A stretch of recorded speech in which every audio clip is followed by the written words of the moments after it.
Data ringkas, fakta jelas tanpa ribet. Halo, bersama kami lagi di sini, Data Ringkas.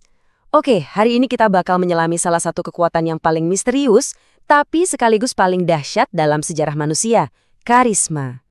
Yuk kita mulai dengan satu pertanyaan yang jujur aja udah membentuk sejarah. Dari dulu sampai sekarang, selalu ada orang-orang yang hanya dengan kekuatan kepribadiannya itu bisa menggerakkan massa, meruntuhkan kerajaan, dan membangun yang baru. Gimana caranya ya? Nah, untuk menjawab pertanyaan tadi, kita akan bedah topiknya jadi 5 bagian utama. Kita akan mulai dari akarnya dulu, yaitu kekuatan karismatik itu apa. Terus, kita lihat gimana karisma itu ternyata bisa diciptakan. Habis itu, kita selami sisi psikologisnya. Kenapa sih kita gampang banget tertarik sama pemimpin kayak gini? Lalu kita lihat contoh-contohnya di dunia nyata, dari politik sampai bisnis. Dan terakhir, kita bekali diri kita supaya bisa ngenalin berbagai tipe kepemimpinan. Oke siap, mari kita langsung masuk ke bagian pertama. Kita mulai dari ide dasarnya, dari seorang sosiolog legendaris, Max Weber. Jadi, Weber ini memperkenalkan konsep yang namanya otoritas karismatik. Ini tuh tipe kekuasaan yang unik banget. Kekuasaan yang nggak datang dari hukum atau dari warisan tradisi, tapi murni dari pribadi si pemimpin itu sendiri. Ini bukan soal jabatan atau garis keturunan loh ya, tapi lebih ke soal kualitas luar biasa yang bikin orang lain ngerasa, wah saya harus ikut orang ini.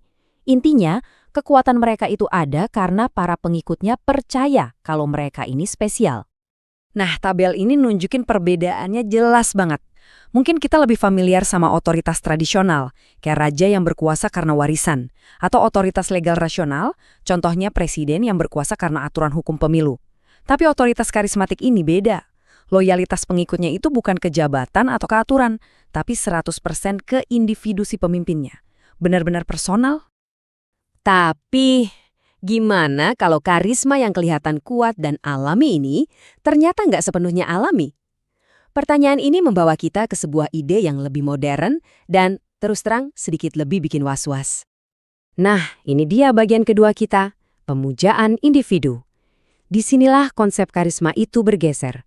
Bukan lagi soal sesuatu yang alami, tapi sesuatu yang sengaja direkayasa, dibangun untuk mencapai efek yang sama persis. Jadi ini bukan lagi tentang kualitas asli si pemimpin, tapi tentang persepsi yang sengaja diciptakan. Ini adalah sebuah konstruksi, sebuah citra publik yang dirancang sedemikian rupa untuk memanipulasi kita. Dan seringkali, substansi aslinya itu nggak penting lagi. Yang penting adalah citranya. Dan cara merekayasanya itu pakai serangkaian teknik yang sangat kuat. Media massa dikontrol supaya cuma nampilin citra yang bagus-bagus aja. Propaganda disebar kemana-mana untuk ngebentuk opini publik. Acara-acara besar dibikin untuk nunjukin kekuatan dan popularitas. Tujuannya cuma satu, menciptakan citra pemimpin yang seolah-olah sempurna, tak bercelah, dan maha kuasa. Pertanyaan selanjutnya jadi makin penting.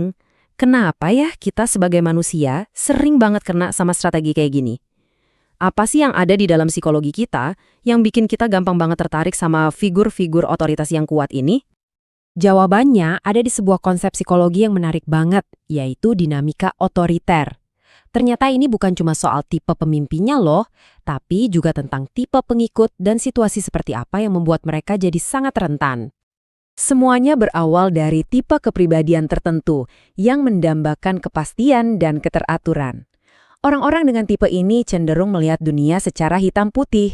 Mereka nggak suka sama yang namanya ambiguitas dan merasa paling nyaman kalau ada figur yang kuat dan tegas yang pegang kendali. Tapi punya kepribadian kayak gitu aja nggak cukup, perlu ada pemicunya. Dan disinilah dinamikanya jadi menarik banget. Ketika seseorang dengan kecenderungan otoriter ini merasakan adanya ancaman normatif, entah itu bahaya bagi cara hidup mereka, nilai-nilai mereka, mungkin karena isu imigran, perubahan budaya, atau ekonomi yang gak stabil, saat itulah mereka jadi sangat reseptif.